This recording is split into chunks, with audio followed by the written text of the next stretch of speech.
Today I reacquaint myself with one of the greatest Swiss dive watchmakers in the world and arguably their most iconic model, the 1521. But in this review we're not just looking at one of their watches, but four, including a world-exclusive first look at a new Squale Master for 2022. It's been 2 years since my last Squale review and 8 years since I first became a die-hard Squalerista and fan of the brand. So what has changed in that time? And are they still the best Swiss dive watchmaker for around $1,000? Well, join me as I consider which one I will be buying next in another free and independent review.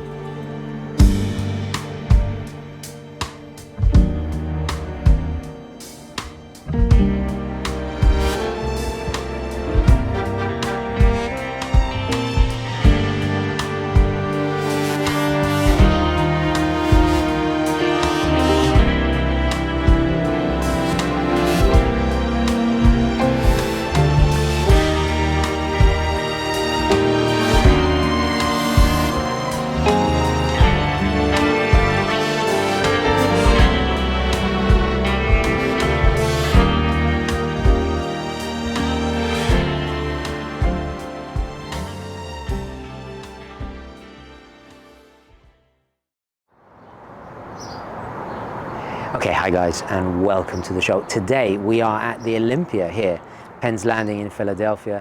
Amazing place to visit, and where better than to test drive this, the Squale. Actually, not just this, a whole bunch of new watches from Squale for 2022. So I'm going to take a walk around and get reacquainted with this old favorite.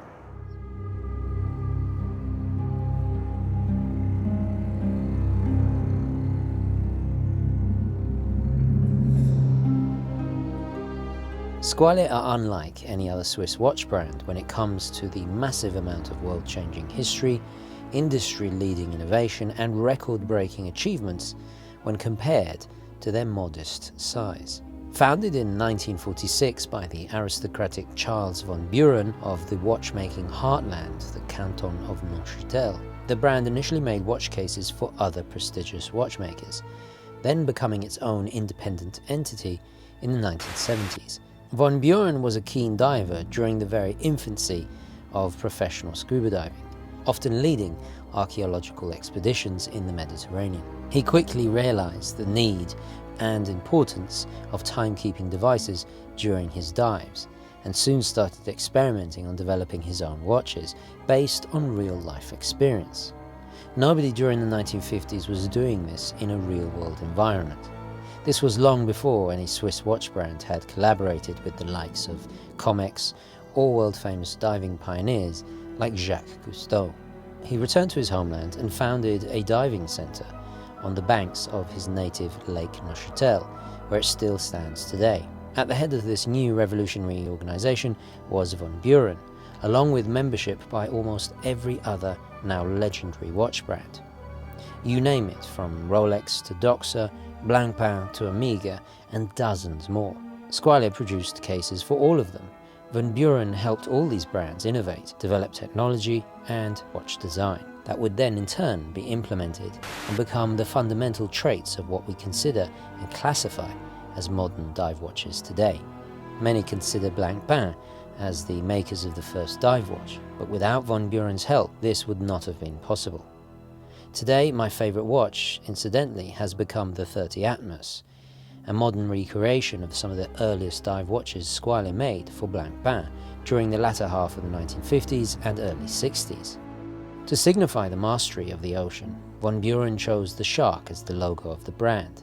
In fact, Squale, if you want to pronounce it correctly, means shark in French, but as almost everyone in the company is Italian, along with the brand having deep ties to Italy, as well as being Italian myself, I prefer to call it Squale, like so many others do. After all, squalo is shark in Italian. In recognition of the brand's excellence, their watches were chosen by the Italian government and supplied to the Fulgare Paratroopers Brigade, as well as being the choice of many other world-famous record-breaking freedivers and sports teams.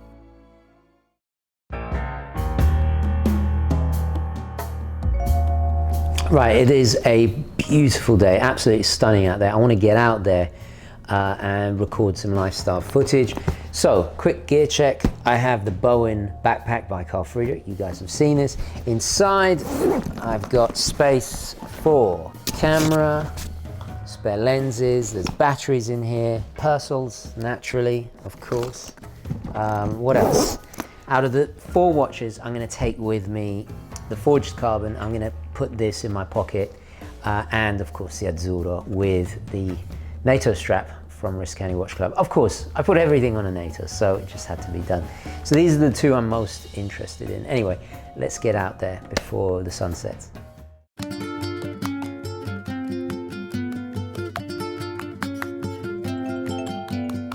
Okay, so here are the 4 watches in question, the 3 1521s, and of course a modern update of the Squale Master. Now we'll go into all the minutiae of the specifications, but what's important to note is that the Squale Master, or the ancestor of this watch, is the progenitor of this style of case. And you can, if I bring up the COSC one, you can certainly see the inspiration between them. Of course, the Squale Master is a lot bigger. In fact, actually, let's have a look at the specifications first. And I've got to say, actually, off the bat, the smell of the vanilla-scented rubber straps have certainly given this a Madeleine moment. Although back in the day, it wasn't tropic style like this, which has beautifully perforated. Really comfortable and supple. And one thing also to note is that the Classic came on this Italian-made leather strap. I swapped it out for green, just a very plain green, and I think the olive really works with the blue. And this is, you know, an old favorite summer favorite combo of mine. I remember jogging on the beach of Miami with this color scheme and strap style. So it's really nice to bring it all back. The classic Azzurro Blue in high polish is still priced just shy of $1,000, as it was when I first bought mine 8 years ago. Like the new 2022 Carbon T-183 that is priced $100 more than the classic, they both come in the standard box, while the more expensive newer COSC certified 1521 is around $1,300 and comes in a grand presentation humidity-proof display case with special compartments to store your chronometer qualification certificates and extra goodies. Then we have the new for 2022 Marina Militare, which are based on the slightly larger new version of the Squale Master case. This is presented in a smaller P67 certified protective box, signed with the Italian Navy's official heraldic coat of arms, matching the engraved caseback. And inside you'll also find an extra military NATO-style high-quality nylon strap. And I believe the COSC version also comes with a strap like this. The Marina Militare is a limited numbered model, and with it being an official collaboration with the Italian military, it also has the most impressive specs of all 4, thus a high price tag of around 1,350 Swiss francs, which at the time of this video is around $1,400. Now in terms of scale, they're pretty much all the same diameter, 42 millimeters. The measurement is due to the bezel. It slightly overhangs, and that's purposeful because it's more ergonomic, easier to grip, but also it wears a lot smaller. A bit like an SKX. Don't be put off by that 42 millimeter. This beast here is an incredible 1,200 meters water resistant. Forged carbon is 600, and then I think 500 and 500 for those. So yeah, the water resistance kind of dictates the size and scale. They're all pretty much the same action. It's 120 click, very solidly done. These bezels have been upgraded with little adjustment screws to, you see there, around the bezel. These are adjustable, so you can have a different kind of resistance. Very nice touch. A long way away from the bezels of the early days when I first bought mine 8 years ago. So they all pretty much have that, with the exception of the Squale Master, but it's all unidirectional and 120 click. Very, very solid bezels. As for the movements, well, they're all based on the same SW200 Celita. which are, of course, ETA clones, as we all know, and I've discussed a million times, so I won't repeat myself, but super, super reliable. But between them, we've got the just a bog standard grade here, and then we have the COSC certified. In the COSC one, of course, as indicated by the signature on the dial and all the certificates you get with it. But I have to say, out of the factory, you know, they're all performing extremely well. Only a few seconds deviation on the COSC, plus or minus about 4 or 6 on the classic, and as is forged carbon, and again on the Marina Militare here. They have about 38 hours power reserve throughout all of them. If I unscrew the crown, we have quick set, hacking, manual wind, everything you come to expect, and it's very snappy. Of course, as you can see there, by the seconds, it has that smoother, high beat rate of 28,800 vibrations an hour. As for materials, they all have flat sapphire glass with AR coating, the exception being the Marina Militare, which is a more retro-styled domed crystal and extremely thick, 4mm, in order to reference the Squale Master originals, but also for extra protection. They are all made out of 316L steel, with the exception of the T-183, which is made from forged carbon, but still has stainless steel insert and caseback. The process begins with a super strong carbon fiber being impregnated into an epoxy resin. The resulting ignot is milled to the precise dimensional requirements. This leaves you with a beautiful matte finish. What is really nice about this is that they're all very slightly different and no two are the same, and compared to PVD plating, it will not wear off. The colour is reminiscent of charcoal and dramatically lowers the overall weight compared to the others, making it unquestionably the most comfortable of the bunch. Adding to the comfort is the rubber and softer leather lined strap, as all the others come on overall excellent quality rubber perforated tropic style straps. Do you remember when we were shooting the Submariner video over there at Battleship New Jersey? So this time we're on this side of the river, which is pretty cool. This is World War I, that's World War II. So they've left the bridge here unattended. I'm gonna take control, trying to make up my mind. Should we go Portofino? Where do you wanna go? Cinque Terre? I think so. Full steam ahead.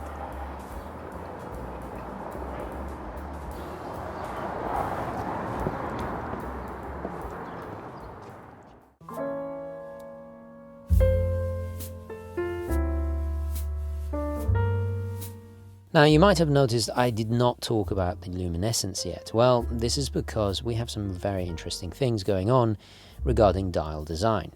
The Classic and the COSC follow the typical Submariner style layout with that quintessential combination of superluminova C3 in a triangle at 12, rectangles at 6 and 9, and circles in between, resulting in perfect orientation in low light. However, this time the matte black COSC dial is further refined with applied markers, as well as a fully lumed sapphire bezel insert.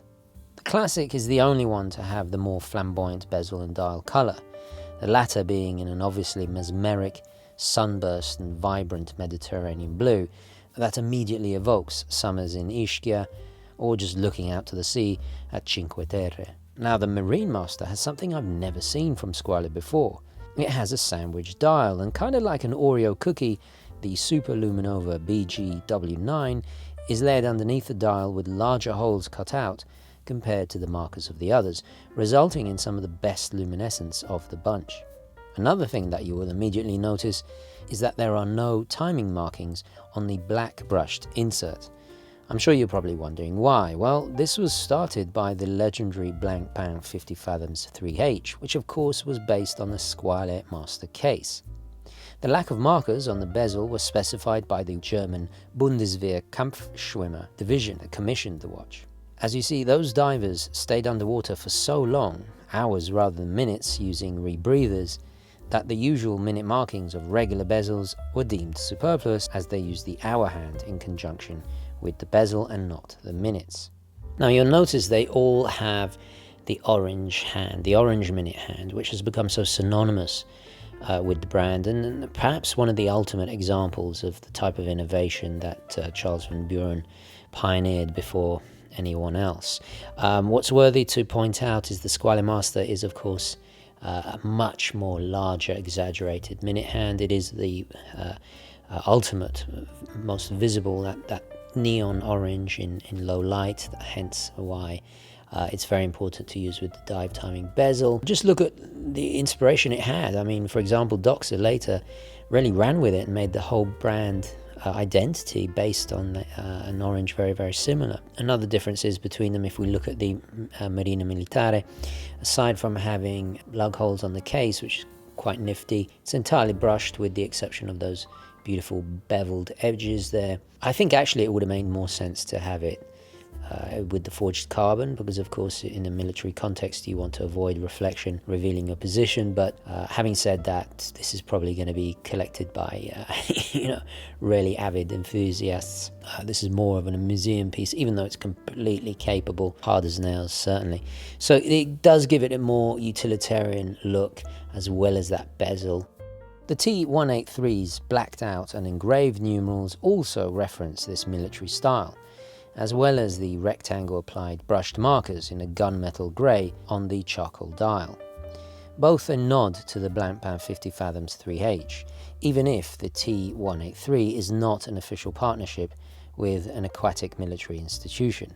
It's also worthy to point out that these two watches do not have the lovable paddle-tipped seconds hand like the Classic and COSC do, but rather a more typical arrow style like the very first 50 Fathoms in 1953. An extremely subtle and clever tribute that perhaps only a few dive watch nerds will actually notice.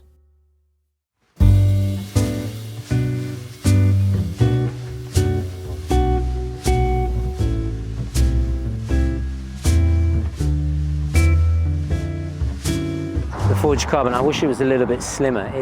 It's taller because it's 600 meters water resistant. If it was the same as the 1521, the Azzurro, yeah, it would be absolutely perfect. So let's talk negatives. Well, I'm going to throw up a shot now of the loom. The loom has always been a bit of a weak point on the Classic Azzurro. Something certainly updated the COSC fixes, and much more legible on these two here, because of course the markers are simply larger and we get a much better loom. Another bone of contention, which you can see on these two, is the double signage. So we got Squale at the top and then Squale with the shark at the bottom. Now, for those who appreciate history, the meaning of that is when Squale used to make cases for other brands. Traditionally, they would have had whatever brand at the top and then signed it with the shark at the bottom. So you'd have Blancpain or Tag or Zin or whoever. All these brands used Squale cases at one point, and it was really a mark of pride. It was kind of like marketing on them, but that's how respected and revered they were in the industry. Now on the COSC one, they've replaced that with, as you can see, when it will focus, there you go, a bit like a Rolex where it says COSC, chronometer superlative or whatever it is, which is a nice touch. So that is definitely an advantage if you don't like the double signage. They have removed, they used to engrave it on the side, if you remember, with my first one, which got a lot of criticism because it reminds people of Invicta. I'm not sure if Invicta were trying to mimic Squale, but anyway, I didn't mind it. I thought it was really cool, but they've done away with that. Another big disadvantage is, well, with the Marina Militare, of course, I've got to be honest, I use dive timing bezels for my cardio, cooking pasta. I pretty much, I really do use my my dive watches like that, whether I'm jogging or biking or whatever. So the removal of the minute markings does make it less functional in that regard. But again, this is aimed at collectors who want it historically accurate, and obviously, military personnel that are going to be diving for hours at a time. A little bit less compelling. I think actually the forged carbon was a nice way of doing it. So it's like you still have that functionality, but it's engraved, so it's less obvious, and I can still use that in conditions with a good visibility. Another little critique is on the forged carbon. If you see the holes that are punched there, this is too big for me, so I'd have to punch another hole. I really can't because I have to return this sample, but in B-roll you'll see me wearing it on a different kind of strap. I do like how they made the orange match the orange hand. There's a blue one, but I chose the orange because obviously the orange hand is just so important to the brand. But I like how they've matched it with the strap. Nice touch indeed.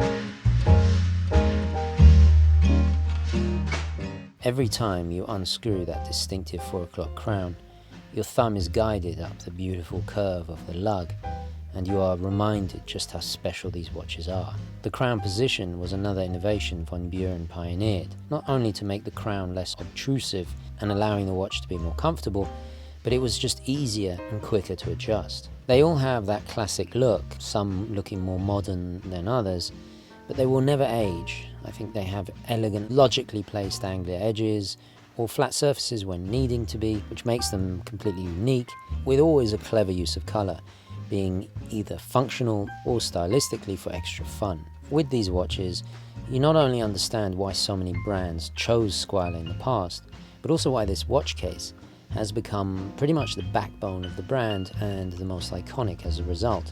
The classic Azzurro has not lost any of its charm or magic for me since the first time I fell in love with it. After all, when I purchased this watch 8 years ago, it was from Mark, no less, at Long Island Watch, who is Squale's official North American authorized dealer. His professionalism and passion immediately led me to be a long returning customer, still to this day in fact, and a true friendship blossomed.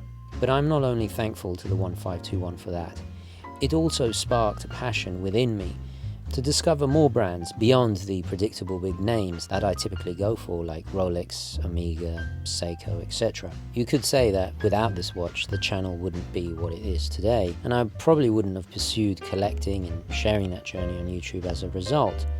Squale remains a brand for those truly in the know.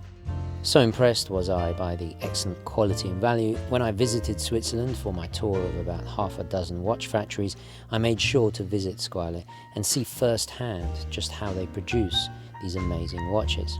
Today, the brand has gone from strength to strength. Collaborations with highly reputable underwater technology manufacturer Tras Galeazzi, and being the choice of elite Italian police divers with the Polipetto 1000 meter dive watches. But most importantly, the technological innovation never stopped. We see that with the forged carbon cases, and let's not forget that the Marina Militare is perhaps the only affordable Swiss-made 1200 meter diver with an automatic helium escape valve under $2,000. And the fact that they were the first Swiss watchmaker ever to collaborate with social media figures such as myself as early as 2017. With the brand under the ownership of Andrea Maggi, and still lifelong friends of the Von Buren family, and who grew up with Charles Von Buren himself, the brand's independence and legacy is still in the right hands. And subsequently, it's only made me appreciate just how wonderful these watches are. You really do feel the passion in them. So, which one am I going to buy? Well, you're probably going to be surprised by this. I had an absolute blast getting to know this old friend here. I really have missed it.